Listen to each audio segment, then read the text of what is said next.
আসসালামু আলাইকুম। আমি সৈয়দ মাহমুদুর রহমান। আজকে আপনার সাথে আলোচনা করব সপ্তম শ্রেণীর ষষ্ঠ অধ্যায় পদার্থের গঠন নিয়ে। তো পদার্থের গঠন, আসলে পদার্থ সম্পর্কে আমরা মোটামুটি সবাই পরিচিত। সবাই পরিচিত যে পদার্থ কি, পদার্থকে আমরা ইংলিশে বলি ম্যাটার, তাই না? তো সেই পদার্থের ভিতরে কি আছে, এটার আচরণটা কেমন, গঠন বৈশিষ্ট্যটা কেমন, সেটা নিয়ে আমরা ধাপে ধাপে কথা বলবো। তো এই পদার্থের মধ্যে মাস বি কয়টা বৈশিষ্ট্য থাকবে? যার ভর থাকবে, কি থাকবে? ভর আছে। এখন ভরেরও কিন্তু একটা সংজ্ঞা হয়। ভরেরও কিন্তু একটা কি হয়, সংজ্ঞা হয়। সেটা কেমন? যে কোনো বস্তুতে মোট পদার্থের পরিমাণ। দেখেন, পদার্থ দিয়ে ভর হয়, ভর দিয়ে আমরা আবার পদার্থের বৈশিষ্ট্যকে প্রকাশ করছি, তাই তো? তাইলে আমরা মানে সহজ বাংলায় কি বলি, যেটা ভারী সেটা, তারই তো ভর আছে, তাই না? তো সহজ করে আমরা এভাবে চিন্তা করব যে যার ভর আছে তাই সেটা হলো পদার্থ। আর কি কি বৈশিষ্ট্য থাকতে পারে? সেটা জায়গা দখল করে। কি দখল করে? জায়গা দখল করে। এমন পদার্থ কি আছে যারা জায়গা দখল করে না? অবশ্যই করে, কম অথবা বেশি জায়গা দখল করে। আরো কিছু বৈশিষ্ট্য আপনাদের কাছ থেকে একটু শুনতে চাই। যার আয়তন আছে এবং আর কি বলতে পারেন দেখি, বলেন তো, ছোটবেলায় পড়ছিলেন? তার আকৃতি। জায়গা দখল করে। এটা এটা নির্দিষ্ট একটা আকৃতি থাকতে পারে, যেমন ধরেন লোহা। লোহাটা একটা দণ্ডাকৃতি হইতে পারে, ঠিক আছে? যেমন ধরেন ফুটবল গোলাকার হইতে পারে, তাই না?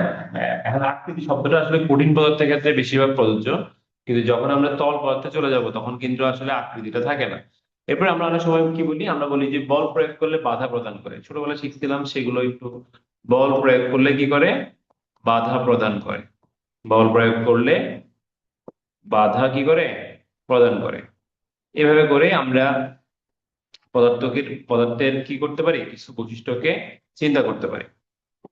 তাহলে এই পদার্থ শব্দটা আসলে পরিচিত, এটা নিয়ে আমি বেশি কথা বাড়াবো না। কিন্তু মূল যেই বৈশিষ্ট্যগুলো থাকবে সেটা হচ্ছে অবশ্যই ভর থাকবে। অবশ্যই কি থাকবে? ভর থাকবে। জায়গা দখল করবে। এখন ব্যাপারটা হচ্ছে, কখনো সুনির্দিষ্ট জায়গা দখল করে, যেমন ধরেন টেবিল নির্দিষ্ট একটা জায়গা দখল করে।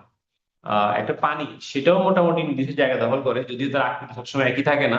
এটা যখন গ্লাসে নেন তখন তার জায়গা দখল করাটা হয় লম্বালম্বি, যখন প্লেটে নেন তখন চ্যাপ্টা বা জায়গা দখল করে। কিন্তু গ্যাস যদি হয়, গ্যাসের ব্যাপারে জায়গা দখলের ব্যাপারটা একটু ভিন্ন রকম। তাকে আপনি যেখানেই দেন সে ততটুকুই জায়গা দখল করবে। যদি আমরা একটা ছোট বোতলের মধ্যে গ্যাসকে রাখি, সেটা হয়তো এতটুকু জায়গা দখল করবে, কিন্তু আমরা যখন এই বোতলের গ্যাসটাকে ছেড়ে দিব, সে পুরো রুমকে দখল করে নিচ্ছে। তো জায়গা দখলের ব্যাপারটাতে ভিন্নতা থাকতে পারে। বল প্রয়োগ করলে বাধা প্রদান করে, এই কথাটাও কিন্তু কঠিন পদার্থের ক্ষেত্রে খুব বেশি কে আপনার প্রযোজ্য। আরো অনেক বৈশিষ্ট্য থাকতে পারে, যেমন পদার্থকে চাপ দিলে অনেক সময় পদার্থ সংকুচিত হইতে পারে, ঠিক আছে? পদার্থ অনেক সময় ভঙ্গুর হয়, হ্যাঁ, এইরকম অনেকক্ষণ বলা যাবে। আসলে আমরা তো ওই দুই একটা সংজ্ঞাই মাথায় রাখি সবসময়। আচ্ছা, আমি একটু মূল পেজটা থেকে শুরু করি, আমাদের মেইন বইয়ের পেজ থেকে। পদার্থের গঠন। এখন এখানে খুবই প্রাসঙ্গিক কিছু আলোচনা দিয়েছে। এই আলোচনাগুলো আমরা একটু সংক্ষেপে পড়ে যাব, যতটুকু হেডলাইন গুলো বলে যাবে। আশা করি সবাই স্ক্রিনে আপনারা দেখতে পাচ্ছেন, মোবাইলের স্ক্রিনে বা ল্যাপটপের স্ক্রিনে দেখতে পাচ্ছেন, প্রথম পাতার ছবি আমরা নিয়েছি। আমরা ঘুম থেকে উঠে বিভিন্ন পদার্থই কিন্তু ব্যবহার করি, তাই না? বিভিন্ন পদার্থ, যেন আপনি ইফতার করেছেন, নিশ্চয় কোনো প্লেটে নিয়ে খেয়েছেন, তাই না? আপনি পানি পান করেছেন, নিশ্চয় কোনো গ্লাসকে ব্যবহার করেছেন, অথবা বোতল থেকে সরাসরি খেয়েছেন। বিভিন্ন রকম পদার্থই আমরা কি করি, দেখে থাকি। তাহলে এখন পদার্থের এই ভিন্নতার কারণটা কি? পদার্থের ভিন্নতার কারণটা কি? এই পদার্থের ভিন্নতার কারণটা হলো তার গঠনগত বৈশিষ্ট্যের পার্থক্যের কারণ। তার যে স্ট্রাকচার সেটা সবসময় কি থাকে না, একরকম থাকে না। যেমন ধরেন, আপনাকে এখানে দেখানো হয়েছে লোহাকে। লোহার অণুগুলো দেখছেন খুবই কি থাকে, ঘন অবস্থায় থাকে। খুবই কি অবস্থা থাকে? ঘন অবস্থায় থাকে।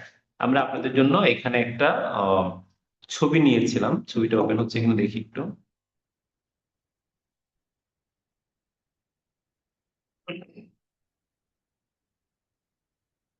একটু সবাই খেয়াল করি, আমরা আপনাদেরকে একটু দেখানোর চেষ্টা করছি। সবাই স্ক্রিনে আসতেছে, ভিডিওটা দেখেন তো, একটু জানাবেন।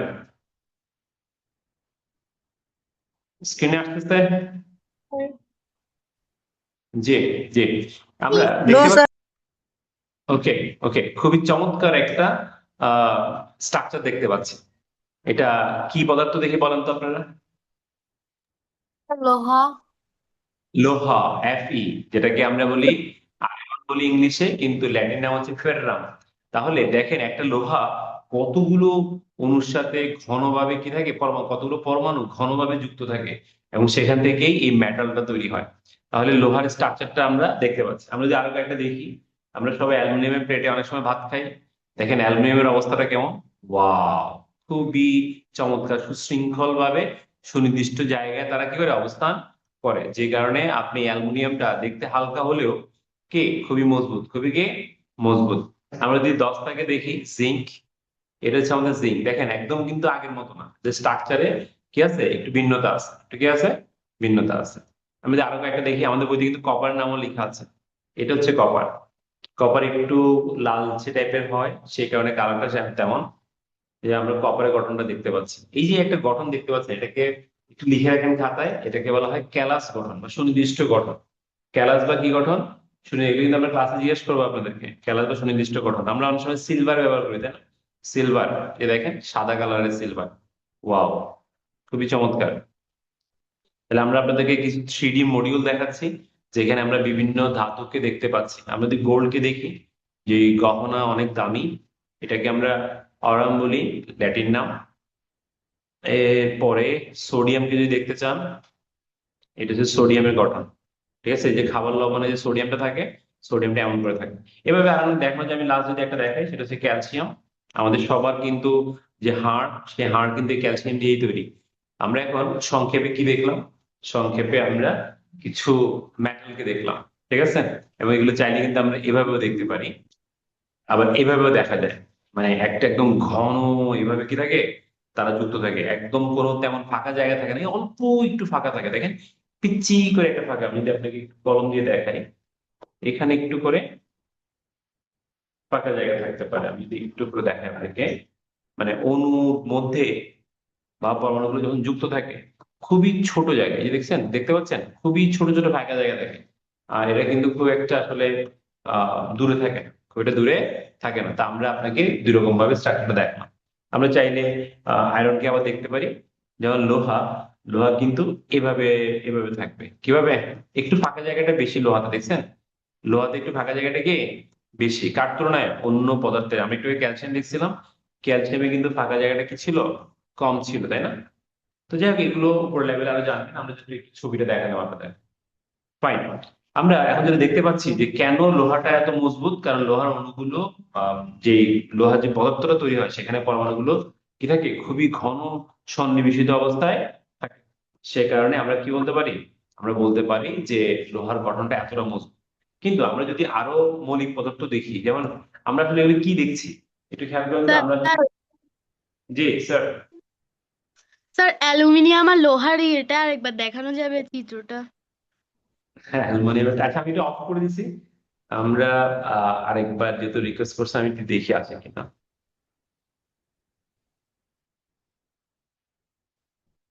আসলে মানে সায়েন্স যদি আমরা একটু অনুভব করে পড়ি, তাহলে সায়েন্স খুবই মজার, ভয়ের একদম কিছু নাই। তাহলে আমাদেরকে এখানে ব্যাখ্যা দেওয়া হয়েছিল যে পদার্থটা কি, কেন পদার্থগুলো ভিন্ন ভিন্ন রকম কেন। তো ভিন্ন রকম হওয়ার পিছনে আপনি কি দেখতে পাচ্ছেন, এই যে আয়রন, আয়রনটা যদি আমরা বন্ধন দিয়ে দেখি, তাহলে এভাবে দেখানো যায়। কিন্তু বাস্তব অবস্থা কিন্তু আসলে এরকম না। বাস্তব অবস্থা আসলে এরকম, কিরকম থাকে, এরকম থাকে। এগুলো হচ্ছে এক একটা পরমাণু। এই যে গোল গোল যেগুলো দেখতে পাচ্ছেন, এগুলো এক একটা কি পরমাণু, খুবই ঘন অবস্থা আছে, তার মাঝখানে হালকা হালকা ফাঁকা জায়গা আছে, খুবই হালকা হালকা কি জায়গা আছে, ফাঁকা জায়গা। এই যে এটা হচ্ছে আয়রন। আর কোনটা দেখতে চাইছিলেন? অ্যালুমিনিয়াম। অ্যালুমিনিয়াম হচ্ছে এটা, যদি আমরা বন্ধন আকারে দেখাই, আর যদি আমরা কিভাবে দেখাই, স্ট্রাকচার যদি দেখাই, এটা হচ্ছে অ্যালুমিনিয়াম। আপনি যদি আপনার অ্যালুমিনিয়ামের প্লেটকে জুম করেন, মানে মাইক্রোস্কোপ দিয়ে, তাহলে এরকম ভাবে পরমাণুগুলো কি থাকবে, যুক্ত থাকবে। ঠিক আছে সেইটা? Yes sir. ওকে। আমরা এই যে সংজ্ঞাটা খেয়াল করেন, কি বলেছে, যেখানে বলেছে যে যেখানে একটা মাত্র পদার্থ দিয়ে তৈরি, যে এই যে দেখেন, লোহা এবং তামার মতো যে সকল পদার্থ একটি মাত্র উপাদান দিয়ে তৈরি, তাকে আমরা কি বলবো, মৌলিক পদার্থ। তাকে আমরা কি বলবো, মৌলিক পদার্থ। ওকে। এখন সকল মৌলিক পদার্থ কি এরকম মজবুত হয় লোহার মতো? ব্যাপারটা কিন্তু তা নয়। আপনি যদি হাইড্রোজেনকে দেখেন, হাইড্রোজেনের অবস্থান কিন্তু কি থাকবে, একটু ফাঁকা থাকবে, একটু কি থাকবে, ফাঁকা। এবং এরা গ্যাসীয় পদার্থ। এদেরকে আমরা অধাতু বলি। আমরা ক্লাস 6-এ পড়েছিলাম অধাতু কি হয়। অধাতু গ্যাসীয় হয়, আঘাত করলে কোনো শব্দ করে না। তো সেখানেও কিন্তু এটাকে আমরা মৌলিক পদার্থ বলবো। কেন মৌলিক বলেন তো? কারণ হাইড্রোজেনকে ভাঙলে শুধু হাইড্রোজেনই পাওয়া যায়, অন্য কিছু পাওয়া যায় না, অন্য কিছু পাওয়া যায় না। ঠিক একইভাবে অক্সিজেন যদি দেখেন, অক্সিজেনকে ভাঙলে শুধু কি পাওয়া যাচ্ছে, অক্সিজেন পাওয়া যাচ্ছে। তাহলে প্রথম পেজে আমাদের যেটা দেখানোর চেষ্টা করা হয়েছে সেটা হচ্ছে মৌলিক পদার্থ। মৌলিক পদার্থ কারা? যারা কেবলমাত্র কি দিয়ে তৈরি, একটি উপাদান দিয়ে তৈরি, তাকে আমরা কি বলি, মৌলিক পদার্থ বলি। তাহলে পদার্থকে আমরা ভাঙলাম, আমরা যদি একটু নোট করি ছোট করে।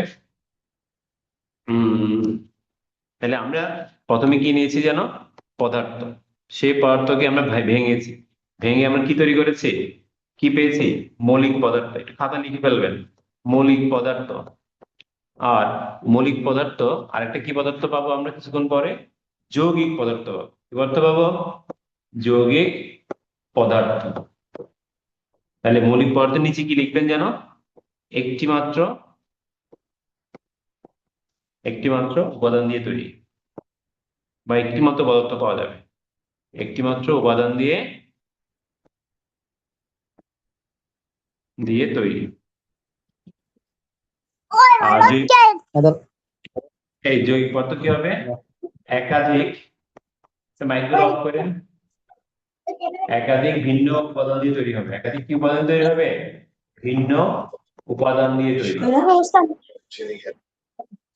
একটু মাইক্রো অফ করে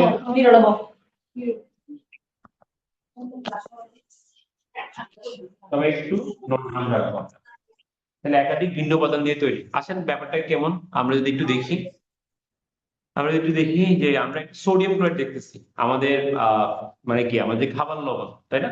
এই খাবার লবণটা কিভাবে থাকতেছে, খাবার লবণটা কিভাবে থাকতেছে, কিভাবে, যে আপনি যদি খাবার লবণটাকে ভাঙেন, এখানে খুব সুন্দর লিখে আছে যে আমরা যখন ভাঙতে থাকি তখন প্রথমে বড় দানা থাকবে, বড় দানা থেকে ছোট দানা, ছোট দানাগুলো আরো যদি ক্ষুদ্র করি এক পর্যায়ে ক্ষুদ্রতম দানায় পরিণত হবে, এবং সেটা খালি চোখে আর দেখা যাবে না। তার মানে আমরা যে পরমাণুর কথা বলছি বা অণুর কথা বলছি, এগুলো খালি চোখে দেখা যাবে না।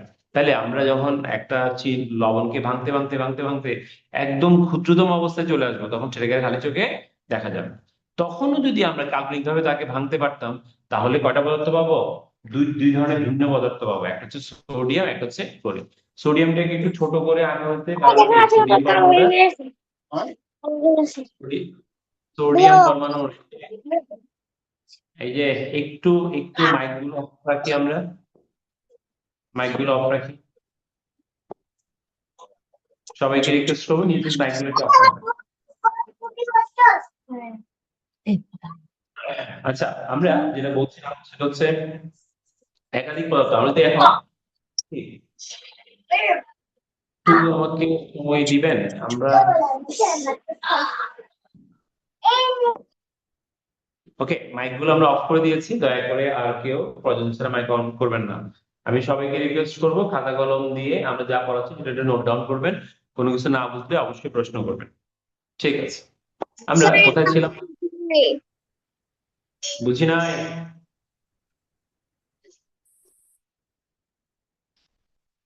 আমরা একটু করে সোডিয়াম ক্লোরাইডটা দেখবো। কি chloride, sodium chloride. Sodium chloride একটা কি পদার্থ যেন, যৌগিক পদার্থ, যেখানে কি আছে, একাধিক উপাদানের সংমিশ্রণ আছে। আপনি কি দেখতে পাচ্ছেন যে সোডিয়াম, এই যে পিঙ্ক কালার গুলো হচ্ছে সোডিয়াম, আর আমাদের যে গ্রিন কালার সেটা হচ্ছে ক্লোরিন। তো এখানে একাধিক পদার্থ প্লাস এবং মাইনাসের মাধ্যমে, প্লাস এবং কিসের মাধ্যমে যুক্ত থাকে, প্লাস এবং মাইনাসের মাধ্যমে যুক্ত থাকে। আর এটাকে যদি আমরা কিভাবে দেখি, ওই যে আগের মতো করে এভাবে দেখি, তাহলে দেখছেন এখানে কিন্তু কালার ভিন্ন কেন বলেন তো, কারণ এখানে কি একটা পদার্থ নাকি একাধিক পদার্থ, এখানে একাধিক পদার্থ। এবার একটা মজার প্রশ্ন করবো, দেখি কে পারে, দেখি কে পারে। দেখেন এখানে কালার দেওয়া আছে, কালার দেওয়া আছে, কিন্তু কে সোডিয়াম কে ক্লোরিন সেটা বলা নাই। দেখি আপনারা গেস করেন তো, পিঙ্ক কালারটা কি হইতে পারে, সোডিয়াম কালারটা সোডিয়াম। সোডিয়াম। সোডিয়াম। কেন, কেন, সোডিয়াম। কেন? সোডিয়াম তো একটা গায়ে লেখা নাই, কেমনে বুঝলাম? সোডিয়ামে প্লাস আছে। না, সোডিয়ামটা ছোট, সোডিয়ামটা ছোট, আর ক্লোরিনটা কি থাকে একটু বড়। সাইজ দেখে বুঝতে পারছেন। আপনি চাইলে এটা কিন্তু লিখে রাখতে পারেন, এটাকে উপর লেভেলে এগুলোকে বলা হয় ক্যাটায়ন। কি বলে, ক্যাটায়ন। আর যেগুলো মাইনাস এগুলোকে বলে অ্যানায়ন। আমরা সবসময় একটু এগিয়ে থাকবো পড়াশোনার ব্যাপারে। একটা ক্যাটায়ন, একটা কি অ্যানায়ন। ওকে, তাহলে আমরা একটা যৌগিক পদার্থ এক্সাম্পল দেখলাম যেখানে একাধিক পদার্থ থাকতে পারে। এখন সবগুলো, সব যৌগিক পদার্থ কি একরকম না তো? চিনি, চিনির গঠনটাতে কি থাকে দেখি বলেন তো। চিনির গঠনটাতে থাকে C12H22 O11, ও মাই গড, কতগুলো পরমাণু মিলে একটা চিনির অণু তৈরি হচ্ছে। এখন দেখতে হয়তো অনেক বড় বড়, আমরা অনেক সংখ্যা লিখেছি, কিন্তু বাস্তবে চিনিকেও তো যখন আমরা অণু পর্যায়ে নিয়ে যাব তখন আমরা এটাকে খালি চোখে দেখবো না। আচ্ছা, চিনির কি কোনো ছবি আমরা দেখতে পারি চাইলে? আমার কাছে একটা ছবি আছে মনে হচ্ছে, আমি একটু দেখি। এই যে, কেমন ভয়ানক গঠন দেখতে আসসালামু পাচ্ছেন? আলাইকুম। ওয়ালাইকুম আসসালাম। চিনি গঠনটা দেখতে পাচ্ছেন? এটাই হচ্ছে আমাদের চিনির গঠন। এখানের মধ্যে আমরা যদি একটু দেখি, লাল গণন তো, লাল কয়টা আছে? 1 2 3 4 5 6 7 8 9 11টা। 10। তাহলে 11টা যদি হয়, তাহলে 11টা কি হবে দেখি বলেন তো? Oxygen. Oxygen. Very good, very good. এবার আমরা একটু কালামিয়া গুনি, কালো মিয়া। কালো মিয়া। 1 2 3 4 5 6 7 8 9 10 11 12। তাহলে এটা কি হবে? Carbon, C12। আর হাইড্রোজেন, যেগুলো সাদা সাদা দেখতেছেন, যেগুলো সাদা দেখতেছেন এগুলো গুণে দেখবেন, এখানে হাইড্রোজেন আছে 22টা। হাইড্রোজেন কয়টা আছে? 22টা। তাহলে আমরা আপনাদেরকে একটা বাস্তব কি দেখানোর চেষ্টা করলাম? একটা বাস্তব চিনির গঠন দেখানোর চেষ্টা করলাম। দেখতে কেমন বিদঘুটে দেখতে পাচ্ছেন? বেশি বেশি চিনি খাবেন না, চিনি খাওয়া কিন্তু বেশি ভালো না, চিনিকে স্লো পয়জন বলে। অতিরিক্ত চিনি আমাদের রোগ প্রতিরোধ ক্ষমতা কমিয়ে দেয়। আমরা চিনি খাবো, তবে পরিমাণ মতো। ওকে। আচ্ছা, তাহলে আমরা চিনি গঠনে 3 রকম মৌলিক পদার্থ দেখতে পাচ্ছি। কয় রকম? 3 রকম। এখানে কার্বন থাকবে হচ্ছে 12টি, হাইড্রোজেন 22টি, অক্সিজেন কয়টি? 11টি। এবং স্ট্রাকচারটা অনেক জটিল, দেখতে অনেকটা এমন দেখা যায়। আমরা নেট থেকে আপনাদের জন্য চিনির একটা কি গঠন নেওয়ার চেষ্টা করলাম। এটাকে বলা হয় একটা স্ট্রাকচারাল ফর্মুলা আমরা দেখালাম। ওকে। এইবার আমরা একটু যাব সামনের দিকে। এখানে কিছু হালকা আলোচনা আছে। যখন আমরা লোহাকে মাটিতে রেখে দিই, মানে বাইরে রেখে দিই, তখন লোহা কি অবস্থা থাকে? মৌলিক অবস্থা থাকে। কিন্তু লোহা যখন বাতাসের অক্সিজেন প্লাস জলীয় বাষ্প, বাতাসের অক্সিজেন এবং কে জলীয় বাষ্প এদের সাথে যুক্ত হয়, তখন পর্যায়ক্রমে সে কি করে? আয়রনের একটা অক্সাইড তৈরি করে। আয়রনের একটা অক্সাইড তৈরি করে। এটাকে আমরা কি বলি? মরিচা বলি। এটাকে আমরা কি বলি? মরিচা বলি। মরিচা একটা সংকেত আমরা সম্পর্ক লিখলাম, যেটা এই বইতে লেখা আছে কি? বইতে লেখা আছে আয়রন অক্সাইড। কি অক্সাইড? এবং এটা কি পদার্থ হবে বলেন তো? যৌগিক পদার্থ। কেন যৌগিক?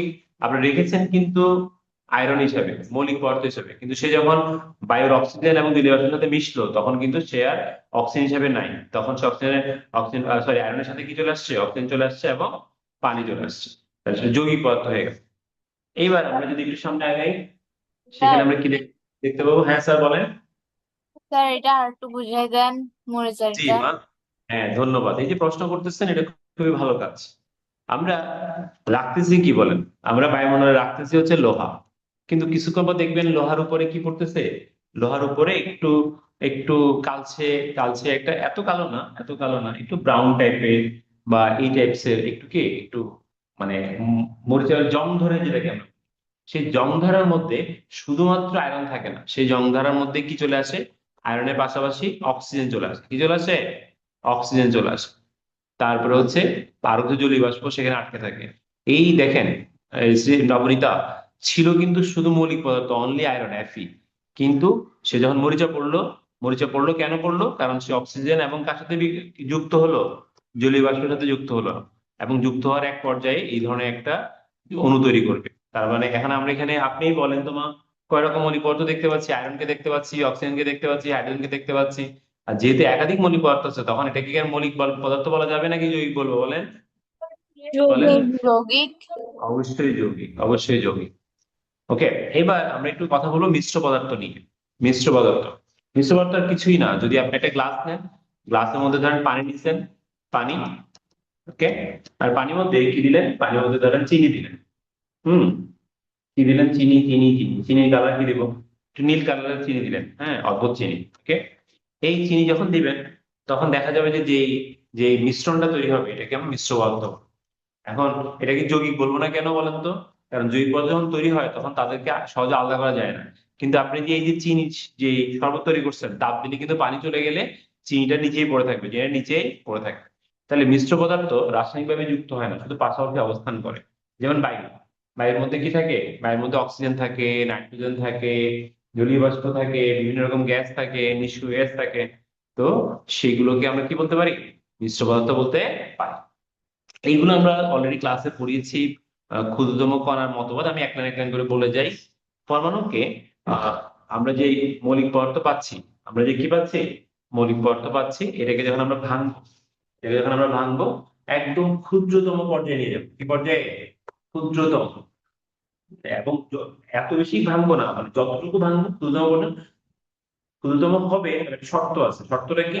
যে পদার্থটাকে ভাঙছে, যেমন ধরেন সোডিয়ামকে ভেঙেছি, সোডিয়ামকে ভাঙতে ভাঙতে এমন একটা ক্ষুদ্রতম পর্যায়ে নিয়ে যাবো যা কি করবে, ওই ক্ষুদ্রতম কণাটা কি করবে, ক্ষুদ্রতম কণাটা যা ওই পদার্থের, কোন পদার্থের, এই যে আমরা সোডিয়াম নিয়েছি, ওই পদার্থের ধর্মকে ধারণ করবে। ওই পদার্থের কি করবে, ধর্মকে, ধর্ম মানে কি, তার আচরণকে প্রকাশ করবে, ধর্মকে ধারণ করবে বা প্রকাশ করবে। আমরা সেটাকে কি বলবো, সেটাকে বলেন কি বলবো, এই ক্ষুদ্রতম কণাকে কি বলবো, বলতে হবে। মৌলিক পদার্থ ক্ষুদ্রতম কণাকে কি বলবো? অণু, হ্যাঁ, পরমাণু। পরমাণু। অণু বলা যাবে, কিন্তু আমরা এখন বলবো আগে পরমাণু। পরমাণু, ওকে। এখন এই পরমাণু, তার মানে কি, একদম যেমন ধর একটা বিল্ডিং কে ভাঙতে ভাঙতে ভাঙতে ভাঙতে আমরা ধরে নিলাম যে এটা ইট নিলাম, তাহলে ইট হচ্ছে গঠনকারী একক। কিসের? একটা বিল্ডিং গঠন করা একক হচ্ছে ইট। তাহলে ঠিক একইভাবে একটা পরমাণু পদার্থকে, মৌলিক পদার্থকে ভাঙতে ভাঙতে আমরা ক্ষুদ্রতম পর্যায়ে যাব, এবং কি করবে, সে ওই পদার্থের ধর্মকে ধারণ করবে। এখন পরমাণুকে ভাঙলে কিছুক্ষণ পর আপনি দেখবেন, পরমাণুকে ভাঙলে আবার কি পাওয়া যায়, প্রোটন পাওয়া যায়, ইলেকট্রন পাওয়া যায়, নিউট্রন পাওয়া যায়। আমরা আবার অতটুকু পর্যন্ত ভাঙবো না। অত পর্যন্ত কেন ভাঙবো না? কারণ অত পর্যন্ত ভাঙলে ওই পদার্থের যে ধর্ম প্রদর্শন করার যে ব্যাপারটা, সেটা আর থাকবে না। তাহলে আমরা মৌলিক পদার্থের প্রথম কণা নিব যা ওই পদার্থের বৈশিষ্ট্যকে ধারণ করবে, তাকে আমরা কি বলবো, কি বলবো বলেন তো? পরমাণু। ওকে। আচ্ছা, এই পরমাণু নিয়েই কিছু কথাবার্তা বলেছেন। কে বলেছে? বিজ্ঞানী ডেমোক্রিটাস। উনি কি বলেছে, উনি খ্রিস্টপূর্ব 1400 অব্দে উনি বলেছেন যে এটি এমন ক্ষুদ্রতম কণা যেটাকে আর ভাঙা যায় না, যেটা অবিভাজ্য, যেটা কি অবিভাজ্য। তো আসলে কথাটা কি সত্য বলেছেন উনি, বলেন তো? উনি সত্য বলেননি, কিন্তু তখন তো আসলে এত কিছু ছিল না, এত আবিষ্কার করার মতো সুযোগ ছিল না। তখন উনি বলেছেন যে এটাকে আর ভাঙা যায় না, তাই এটার নাম উনি কি দিয়েছিলেন, এটার নাম দিয়েছিলেন উনি অ্যাটমস। ঠিক আছে? এবং যেটা কি ডিভাইসেবল, ওকে, এটাকে আর ডিভাইড করা যায় না। ওকে। তো এরপরে বিজ্ঞানী দুজন দার্শনিক, যেটাকে আমরা কি বলি, অ্যারিস্টটল এবং প্লেটো, ওনারা কি বললেন, ওনারা বললেন যে না, পরমাণুকে ভাঙলে আরো ছোট হবে, এটাকে মানে আরো ছোট হবে, আরো ছোট, ভাঙলে আরো ছোট, এরকম ক্রমাগত ভাঙা যাবে। এই কথাটা কে বলেছেন? এই কথাটা বলেছেন বিজ্ঞানী অ্যারিস্টটল এবং প্লেটো। তো তাহলে আমরা দুই রকম মতবাদ পেলাম। একটাতে পেলাম যে পরমাণুকে ভাঙা যায় না, ভাঙা যাবে না। আরটাতে পেলাম যে না, ভাঙতে ভাঙতে ভাঙতে ভাঙতে একদম ছোট থেকে ছোট পর্যন্ত যাওয়া যাবে। ওকে। তো পরবর্তীতে বিজ্ঞানী ডাল্টন 1800 কত সালে, 3 সালে কিছু পরীক্ষা নিরীক্ষা করেছেন। পরীক্ষালব্ধ ফলাফলের ভিত্তি করে উনি 5টা স্বীকার্য দিয়েছেন। কয়টা স্বীকার্য? 5টা। তো এই 5টা স্বীকার্যে উনি কি বলেছেন বলেন তো? উনি বলেছেন মৌলিক পদার্থ সমূহ পরমাণু নামক ক্ষুদ্র ক্ষুদ্র কণা দিয়ে তৈরি। এটা তো আমরা একটু আগে শুনলাম, খুবই সহজ একটা কথা। আর মৌলিক পদার্থ বললে মাথার মধ্যে কি ঘুরবে যেন বলছিলাম, কি ঘুরবে মাথার মধ্যে, যে এখানে একটাই মাত্র পদার্থ আছে, অন্য কিছু নাই। তাহলে এই মৌলিক পদার্থগুলো পরমাণু নামক ক্ষুদ্র ক্ষুদ্র কণা দিয়ে তৈরি। এরপর বলা হয়েছে যে একটি মৌলিক পদার্থের পরমাণুগুলো একই রকম থাকে। যেমন ধরেন আমরা যে হাইড্রোজেনকে নেই, হাইড্রোজেনের প্রত্যেকটার আকারগুলো কি হবে, একই রকম হবে। এটা যতটুকু ভারী, এটাও ততটুকু ভারী, এটাও ততটুকু ভারী, এবং এদের আচরণ গুলো কি হবে, একই রকম হবে। তাহলে এখানে তিনটা তিনটা শব্দ বলছে, কি কি শব্দ খেয়াল করেন তো? এখানে একটা শব্দ বলেছে তাদের আকার, তাদের ভর, এবং তাদের কি রাসায়নিক ধর্ম। দেখেন আকার শব্দটা তো বুঝি যে এটা সাইজ কতটুকু, এটা তো বোঝা যাচ্ছে। ভার কতটুকু, ভারী কতটুকু, এটা আমরা বুঝি, কিন্তু রাসায়নিক ধর্ম এই কথাটা মানে, কেউ একটু বলবেন আমাকে রাসায়নিক ধর্মের কথাটা মানে কি? কে বলবে রাসায়নিক ধর্ম? কে বলবে রাসায়নিক ধর্ম মানে কি? আচার আচরণ। রাসায়নিক ধর্ম হচ্ছে তার আচরণ, তার কি আচরণ। যেমন ধরেন আপনি চুনকে মুখে দিচ্ছেন, বেশি দিলে মুখ পুড়ে যাবে, কিন্তু আপনি দই বেশি করে মুখে দেন, মুখ পুড়ে যাবে? বলেন। এটা মাছ তাহলে মাছ এক এক অনলাইন পদার্থ, এক এক পদার্থের আচরণগুলো কি থাকবে? এক এক রকম থাকবে, এক এক পদার্থের আচরণগুলো এক এক রকম থাকবে। তো সেক্ষেত্রে আমরা কি বলতে পারি? আমরা বলতে পারি যে, যেমন সোডিয়াম, সোডিয়াম কি করবে? সোডিয়াম হাওয়ায় পানির সাথে আগুন ধরবে। একটা সোডিয়াম যদি পানির সাথে আগুন ধরে, তাহলে বাকি সোডিয়াম গুলো ধরবে, মানে কোনোটা ভিন্ন হবে না, কোনোটা কি হবে না? ভিন্ন হবে।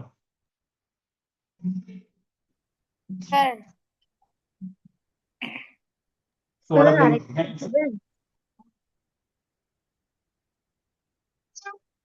ভিন্ন- আরেকটা দিবেন? আচ্ছা, সবাই হাই বলো, দেখবে সবাই ক্লাস করতে দেখো। এই ওকে একটু হাই বলো তো আমার মেয়েকে। High high. হ্যালো Hi বলো। কেমন আছে জিজ্ঞেস করতো ওকে একটু। কেমন আছো? কেমন আছো? বলো,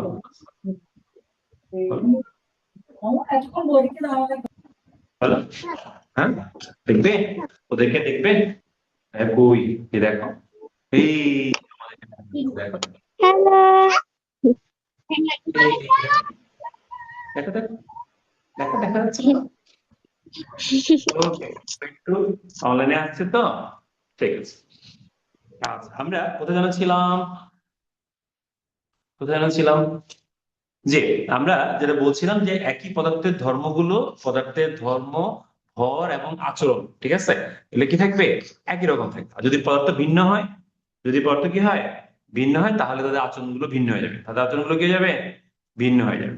সেটা কেমন? যেমন ধরেন সোডিয়ামের যে আচরণ, তার সাথে লোহার আচরণের সাথে মিলবে না। আপনি যদি লোহাকে কার সাথে দেন, পানির সাথে দেন, সেক্ষেত্রে আগুন ধরবে না, সেক্ষেত্রে আগুন ধরবে না। তো যদি ধরতো তাহলে তো বিপদ হয়ে যেত, তাহলে আমাদের যে এই এত লোহার জানালা সবকিছু ঝামেলায় পড়ে যেতাম, বৃষ্টি হলেই ঝামেলা পড়ে যেতাম। কিন্তু সোডিয়াম, সোডিয়াম কিন্তু ভয়ানক ভাবে বিক্রিয়া করে। আমরা কি দেখবো? আপনাদেরকে দেখাতে পারি চাইলে, ঠিক আছে? ধরেন আমরা আপনাকে একটা ইউটিউবে ঘুরে নিয়ে আসি। কোথায়? এই, যেমন আমরা লিখলাম Na, কি, ওয়াটার, WATER। আমরা একটু করে দেখি এই ভিডিওটা, এটাকে আমরা আপনাকে একবার দেখাইছিলাম। দেখেন, একটা সোডিয়াম মারা হচ্ছে পানিতে, দেখেন কি হচ্ছে, দেখেন সবাই দেখতে পাচ্ছেন ভিডিওটা? ইয়েস স্যার ইয়েস স্যার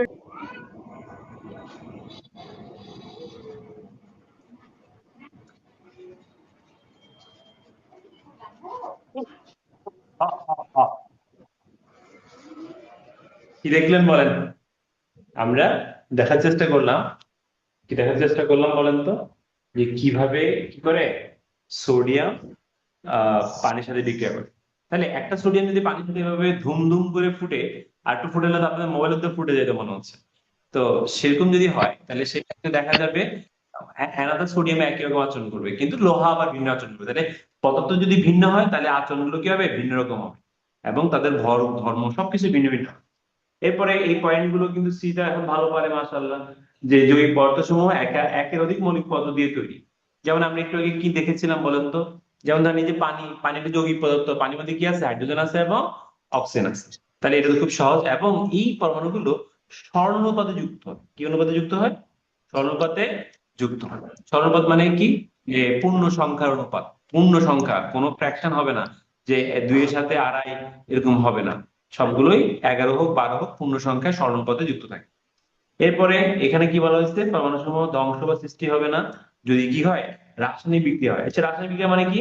রাসায়নিক বিক্রিয়া মানে একটা পরিবর্তন, একটা কি পরিবর্তন, স্থায়ী পরিবর্তন। যেমন ধরেন আমরা যখন চিকেন বিরিয়ানি রান্না করি, ওই মুরগি কি আবার জীবিত হইতে পারে কখনো বলেন? আবার পকা পক পক করতে পারবে মুরগি? পারবে? স্যার পারবে না, ওই মুরগি শেষ। যতই ছুমন্ত ছু করেন, ওই মুরগি আর জীবিত মুরগি হবে না। তাহলে এই রাসায়নিক বিক্রিয়াতে কি হবে না? পরমাণুগুলো ধ্বংস বা সৃষ্টি হবে না, শুধুমাত্র তাদের কি হবে? তারা একে অপর থেকে একটু ভিন্ন হবে, আচরণগুলো ভিন্ন হবে। যেমন আমরা একটা বিক্রিয়া যদি দেখাই, যেমন কার্বন আর অক্সিজেন বিক্রিয়া করবে, কি তৈরি করবে? কার্বন।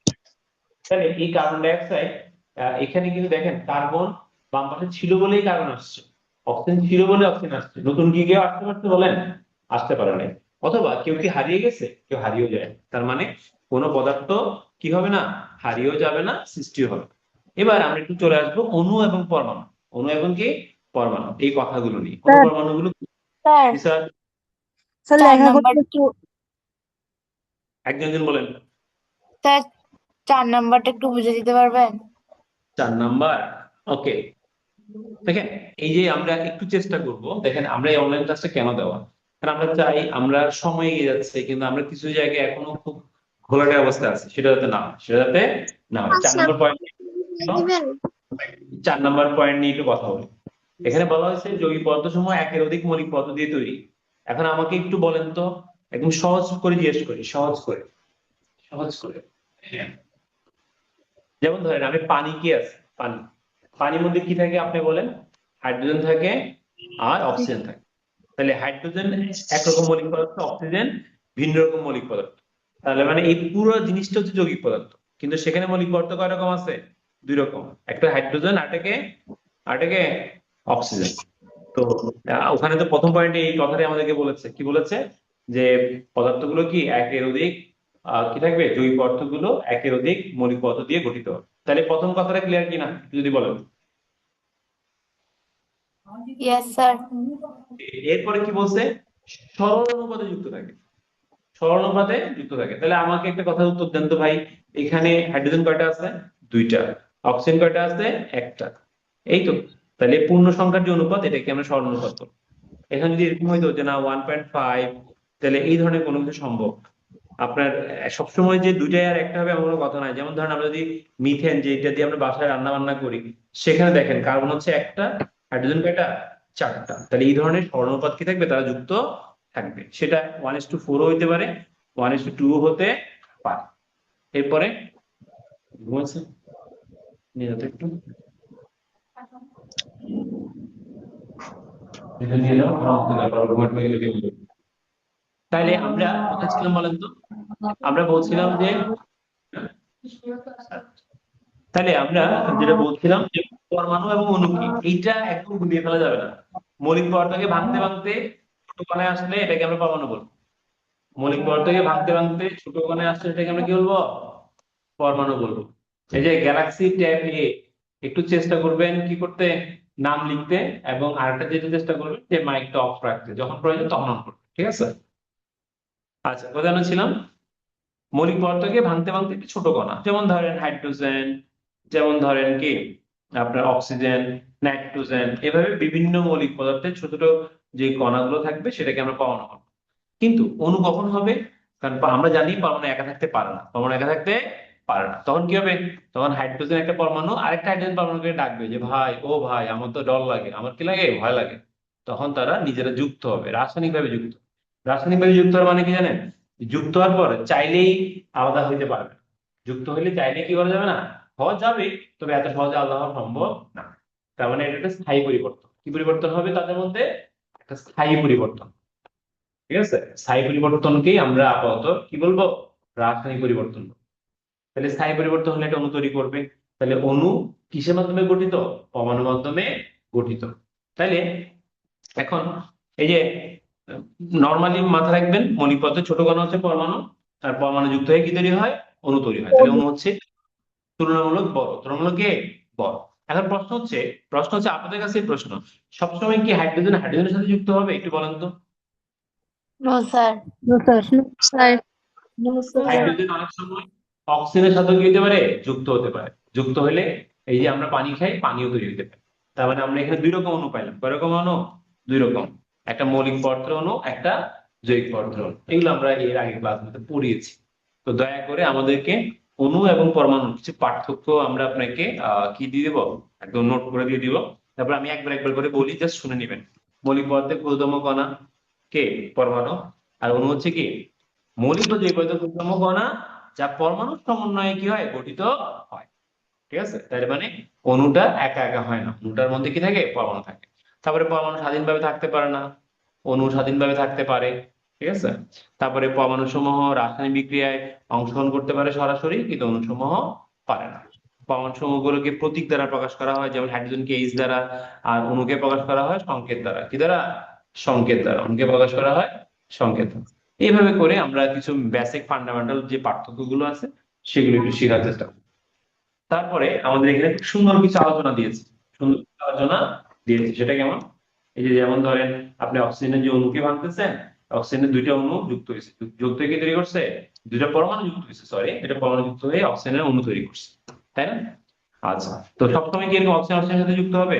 মাঝে মাঝে তো কি হতে পারে, ভিন্ন হতে পারে না? যেমন ধরেন এই যে এখানে পানি, পানিতে কি থাকে?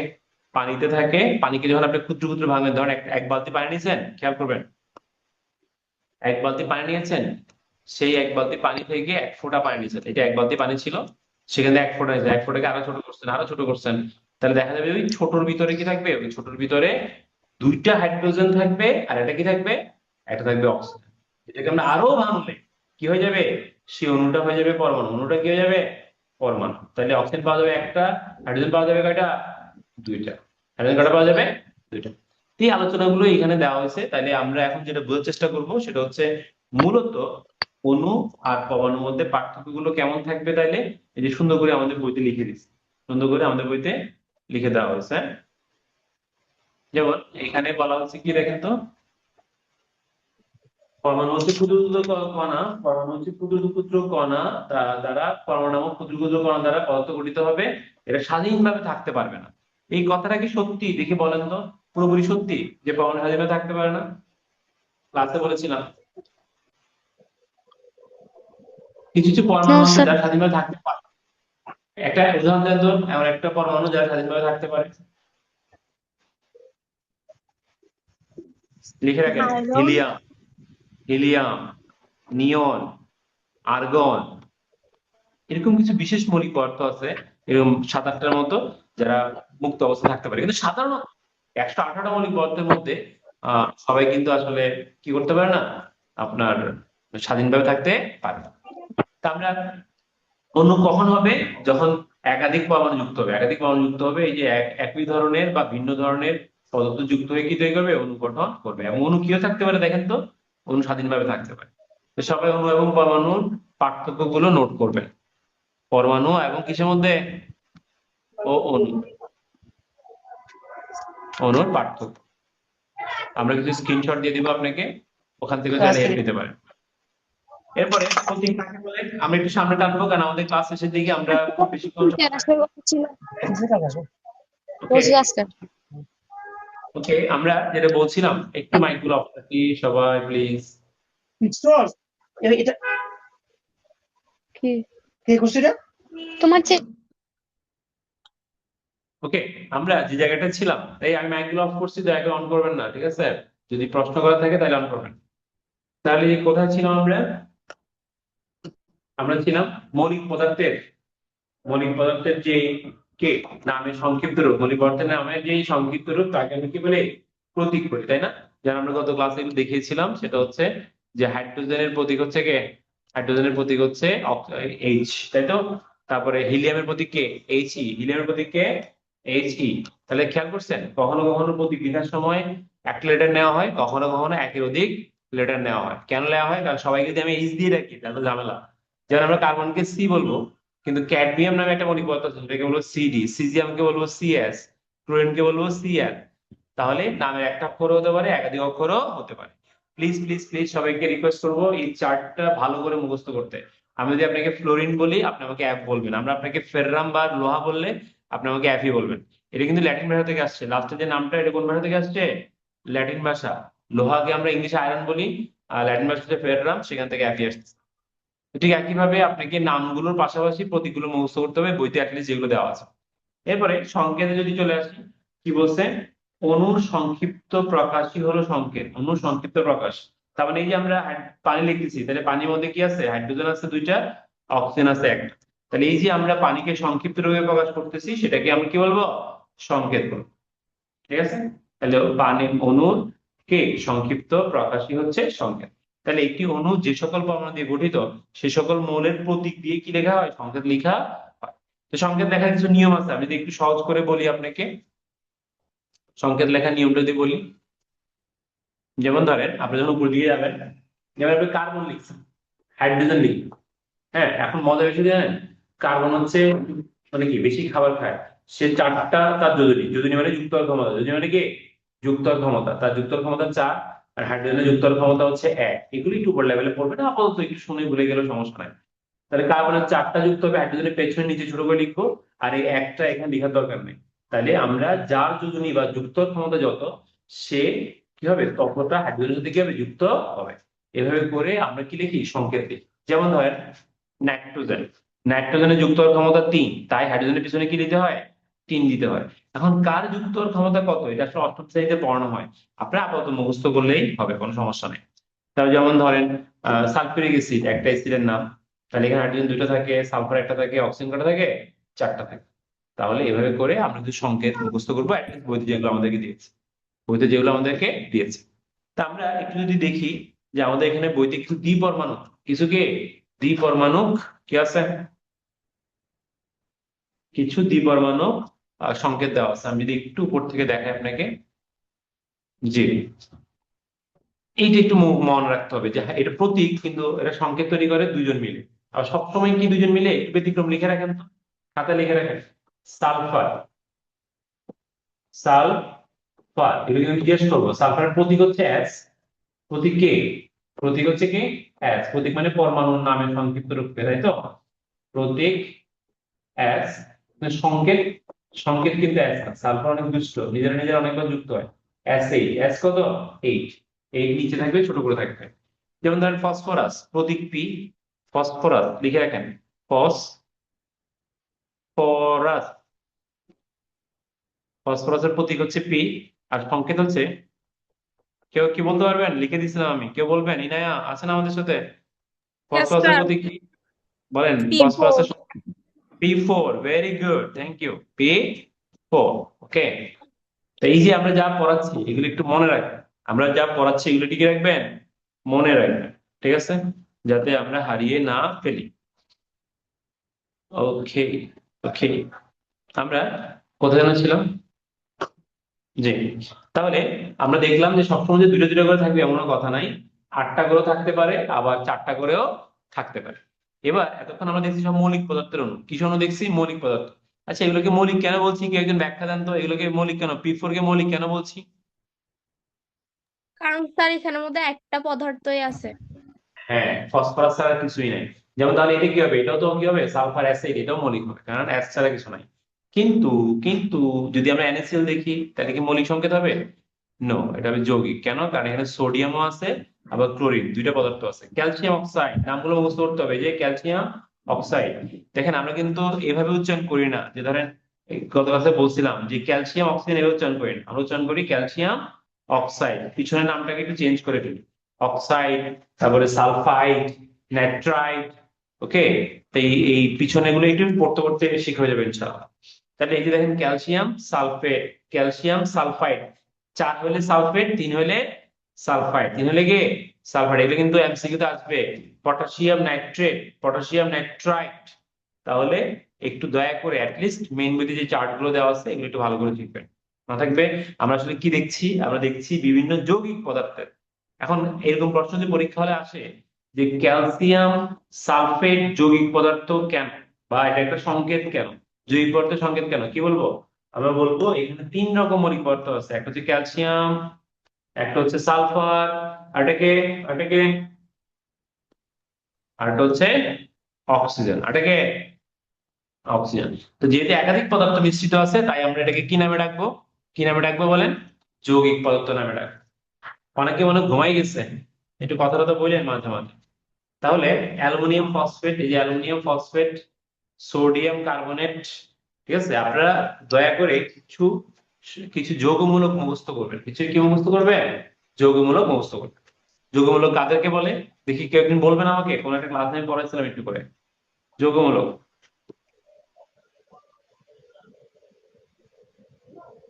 যৌগমূলক হচ্ছে এই যে এগুলো, SO4, এখানে একটা চার্জ থাকে, এগুলো চার্জ থাকে।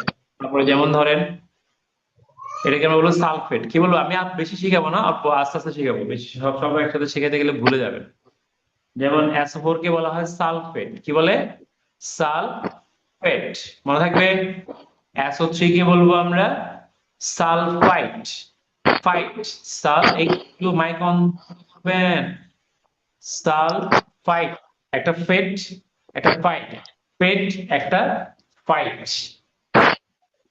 ফাইজার, ফাইজার মাইক থেকে সাউন্ড হচ্ছে। ওকে, আমরা যেটা বলছিলাম সালফেট, সালফাইড, সালফেট, সালফাইড, এরপরে হচ্ছে এটাকে বলবো কার্বনেট। কার্বনেট লিখতেছি, আমরা লিখতেছি, একটু কথা বলতে হবে, লিখতেছি।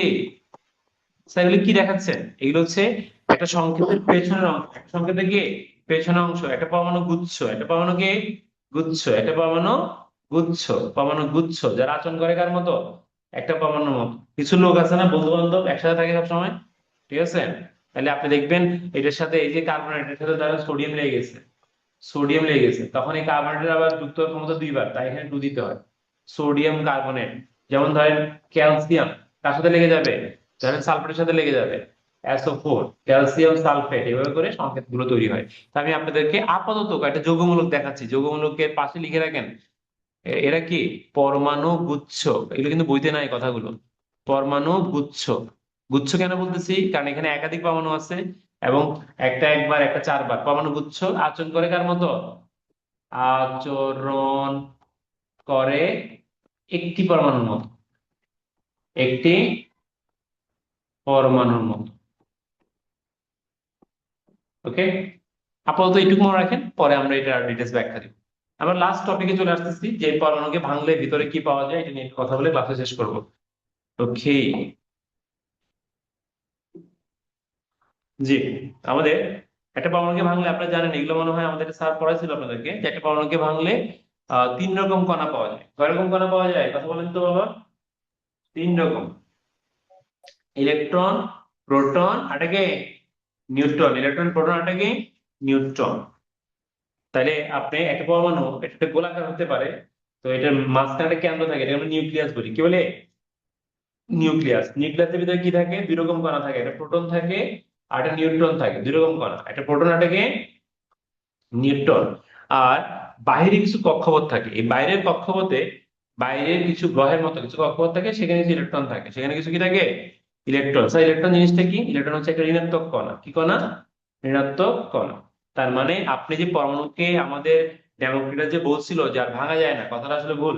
পরমাণুকে ভাঙলে 3 রকম কণা পাওয়া যায়, একটা হচ্ছে প্রোটন, একটা ইলেকট্রন, একটাকে নিউট্রন। প্রোটন আর নিউট্রন কই থাকবে? কেন্দ্রে। কই থাকবে বলেন তো?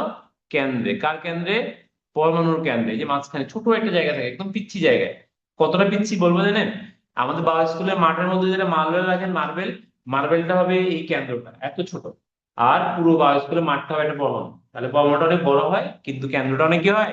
ছোট হয়। এই ছোট জায়গায় কয়জন থাকে বলেন তো? একটা হচ্ছে প্রোটন, একটা হচ্ছে নিউট্রন। আর ইলেকট্রন কই থাকে? কে একটু মাইক অন করে বলেন, ইলেকট্রন কই থাকে? বাইরে। বাইরে। এই যে এগুলো ইলেকট্রন, এগুলো কি ইলেকট্রন? এই যে দেখেন পিছিয়ে পিছিয়ে পিছিয়ে পিছিয়ে, এগুলো ইলেকট্রন বাইরে বাইরে ঘুরে। দুষ্ট, পড়ালেখা করে না, একদম বাইরে বাইরে ঘুরে, এদেরকে পিটা দিতে হবে একটা। ওকে, আচ্ছা। তাহলে একটা মজার তথ্য দেই, একটা পরমাণুতে যতগুলো প্রোটন থাকবে, যতগুলো প্রোটন থাকবে, স্বাভাবিক অবস্থা ততগুলো ইলেকট্রন থাকবে। তার মানে একটা পরমাণুর প্রোটন আর ইলেকট্রন সংখ্যা পরস্পর সমান। প্রোটন এবং ইলেকট্রন সংখ্যা কি পরস্পর সমান? প্রোটন হচ্ছে পজিটিভ চার্জ, ইলেকট্রন হচ্ছে নেগেটিভ চার্জ। আর নিউটনের চার্জ কি বলেন তো? এগুলো আমাদের বইতে নাই, একটু বাড়তি শেখানো হচ্ছে। নিউটনের কোনো চার্জ থাকে না। চার্জ মানে কি? আকর্ষণ বা বিকর্ষণ করার ধর্ম, আকর্ষণ বা বিকর্ষণ করার ধর্ম। আপাতত এতটুকু মাথায় রাখেন। আমরা একটা 3D দেখাতে পারি কিন্তু, দেখি একটা পরমাণুতে ইলেকট্রন গুলো কিভাবে থাকে, একটা ছবি দেখানোর চেষ্টা করতেছে, একটু খেয়াল করবেন। আমাদের ক্লাস অলমোস্ট শেষের দিকে। এই যে দেখেন, এই যে দেখেন, দেখতে পাচ্ছেন সবাই? প্লাসটা হচ্ছে পরমাণু কেন্দ্র, প্লাসটা কি পরমাণু কেন্দ্র। আর এই লালটা পরমাণু কেন্দ্র। এখানে এই লালটার ভিতরে কয় রকম কণা থাকে? 2 রকম কণা থাকে, প্রোটন এবং নিউট্রন। আর ওই যে এটা ঘুরতেছে ঘুরতেছে, দুষ্ট লোক ঘুরতেছে কিনা একটা, এই যেটা ঘুরতেছে সেটা হচ্ছে ইলেকট্রন। সেটা কি? ইলেকট্রন। আপনি খেয়াল করবেন ইলেকট্রন থেকে কিছু একটা বের হয়ে যাচ্ছে, এগুলো শক্তি বের হয়। কি বের হয়? শক্তি বের হয়। যে শক্তি বের হয়ে তারা কি করতে পারে? কখনো উপরে কখনো নিচে আসতে পারে, বিভিন্ন কক্ষপথে লাফালাফি করতে পারে। আর এইটাই হলো, আমরা একটা ছবি দেখালাম আপনাদেরকে, যেখানে পরমাণুর কেন্দ্র এবং ইলেকট্রনগুলোকে দেখানো হচ্ছে। এরপরে আমরা লাস্ট যে টপিক দিয়ে শেষ করব সেটা হচ্ছে পানিকে সার্বজনীন দ্রাবক বলা হয় কেন। খুবই সিম্পল একটা কথা। দ্রাবক মানে কি, যে অনেককে দ্রবীভূত করতে পারে। অনেকে কি করতে পারে, এগুলো কিন্তু ক্লাস 6 এ ছিল, তাই নিয়ে আমি বেশি কথা বলছি না। পানি লবণকে দ্রবীভূত করতে পারে, পানি চিনিকে দ্রবীভূত করতে পারে, পানি অ্যালকোহলকে দ্রবীভূত করতে পারে, তারপরে অনেক কিছুকে পানি দ্রবীভূত করতে পারে। সেই কারণে পানিকে কি বলা হয়, সার্বজনীন দ্রাবক বলা হয়। এগুলো কিন্তু ছোট প্রশ্ন হিসেবে আসে যে পানিকে সার্বজনীন দ্রাবক বলা হয় কেন। দেখেন, পানি আছে বলে কিন্তু আমরা তরকারি রান্না করতে পারি, তাই না? আমরা বিরিয়ানি রান্না করতে পারি, পানি ছাড়া কিছু হয়? সবকিছু পানির সাথে মিশিয়ে কিন্তু আমরা করে থাকি। তাহলে আমরা আজকে একটু করে সামারি করলাম। এরপরে আমরা আরেকটা অনলাইন ক্লাস নিব যেখানে আমরা সিকিউ বা এমসিকিউ সলভ করব। সিকিউ আজকে তো আমরা মেইন বোর্ডে একটু দেখার চেষ্টা করলাম। তারপর আমি সবাইকে রিকোয়েস্ট করব, সবাইকে দয়া করে দয়া করে কোনো টপিকে, কোনো টপিকে প্রবলেম থাকলে পেন্সিল দিয়ে দাগাবেন যে স্যার এই লাইনটাই বুঝি নেন, মনে থাকবে। আর আমরা গুলিয়ে ফেলবো না, অণু কি, পরমাণু কি, মৌলিক পদার্থ কি, জৈব পদার্থ কি। তারপরে যেমন আমি আজকে ক্লাস থেকে একটা দুটো প্রশ্ন করব, দেখি কারা উত্তর দিতে পারে। আজকে ক্লাস থেকে প্রশ্ন হবে, আজকে ক্লাস থেকে, ঠিক আছে? প্রথম প্রশ্ন হচ্ছে, কোন দুটি কণা পরস্পর সমান থাকে পরমাণুতে? ইলেকট্রন আর প্রোটন। ইলেকট্রন আর প্রোটন। যারা বলতে পেরেছেন তাদের জন্য এটা কি দিব আমি, একটা হাততালি দিলাম। হাততালি দেখা যাচ্ছে? ওকে। আচ্ছা, এবার আমাকে বলবেন, আমরা একটু আগে বলেছি প্রোটন কি ধনাত্মক হয় নাকি ঋণাত্মক হয়? স্যার ঋণাত্মক হয়। স্যার না, ঋণাত্মক প্রোটন ধনাত্মক। প্রোটন হয়, ধনাত্মক। প্রোটন হয় কি ধনাত্মক, প্রোটন হয় কি ধনাত্মক। আমি আপনাদেরকে একটা ফুলের তোড়া দিয়ে দিলাম যারা পেরেছে। ওকে, এইবার আমাকে একটু বলতে হবে, চিনিতে চিনিতে কয়টা হাইড্রোজেন থাকে? 22টা। 22টা। 22টা। ভেরি গুড, এই তো আপনারা সব শিখে ফেলছেন। আর লাস্ট প্রশ্ন, আজকের মতো লাস্ট প্রশ্ন, সেটা হচ্ছে আমরা যখন আপনাকে লোহার গঠন দেখাইছিলাম, আমরা বলছিলাম এই ধরনের গঠনকে ড্যাশ গঠন বলে। কি গঠন বলে বলছিলাম? ক দিয়ে।